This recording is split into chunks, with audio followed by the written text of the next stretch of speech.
રામ રામ મિત્રો, કેમ છો બધા? ગુડ આફ્ટરનૂન બધાને. તો મિત્રો, આજે 21 એપ્રિલનો દિવસ છે અને આજે આપણે આપણી રાણી સુંદરાને આપણા જ ખેતરમાં ઉનાળુ ડાંગર કાપવાનું મુહૂર્ત કર્યું છે. આજે મશીન આપણું ચાલુ કર્યું છે. આજથી રાબેતા મુજબ સિઝન ડાંગર કાપવાની ચાલશે.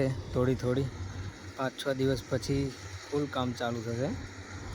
અને આજે આપણે આ કરતાર 4000ને આપણા 10 વીઘાના પ્લોટમાં કાપવા માટે મૂકી છે. 2 રાઉન્ડ માર્યા છે. જો 2 રાઉન્ડ માર્યા ખેતર ફરતા અને એક ટાંકી ભરીને નાખી દીધી. આમાં આ ગુજરાત 13 નંબરની વેરાયટી. આને આપણે 15 જાન્યુઆરીના દિવસે ડાંગરને રોપી હતી અને આજે 21 એપ્રિલ એટલે 3, 4, 90, 95, 96 થી 97 દિવસની ડાંગર થઈ છે. આજે 97 દિવસે ડાંગર આજે કપાઈ ગઈ.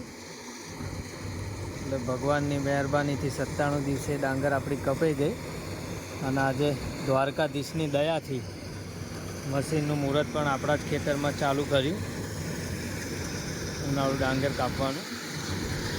અને ડાંગરનો ઉતારો પણ બહુ જોરદાર નીકળ્યો છે. એવું 2 આંટા ખેતર ફરતા માર્યાને લાગ્યું, કારણ કે આ 2 વીઘાના ખેતરમાં 2 રાઉન્ડમાં એક ટાંકી ડાંગર તો હલવી દીધી. જુઓ તમે ટેલરમાં. અને આપણું બીજું મશીન પણ 2-3 દિવસ પછી ચાલશે, કારણ કે 5 દિવસ પછી સિઝન જોરદાર ચાલશે. અત્યારે તો છૂટક મૂટક કામ સ્ટાર્ટ થયું છે એટલે હમણાં 2-3 દિવસ તો એક મશીનથી ચાલ્યા કરશે. ગના ફોર્મેન્ટ ચલાવે છે મશીન અત્યારે.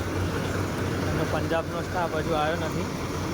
આજ રાતે ટ્રેનમાં બેસે તો 24 કલાક એટલે કાલ સાંજ સુધીમાં કદાચ સ્ટાફ આપણો પહોંચી જાય. પછી તકલીફ વધારે કંઈ પડશે નહીં. અત્યારે તો 2-3 દિવસ થોડુંક તકલીફ જેવું લાગશે. અને પાવર ટેક ખરાબને 2 ટ્રેક્ટર લઈને આજે આ ખેતરમાં દ્વારકાધીશની દયાથી સરસ ડાંગર કાપવાનું કામ ચાલુ થઈ ગયું છે.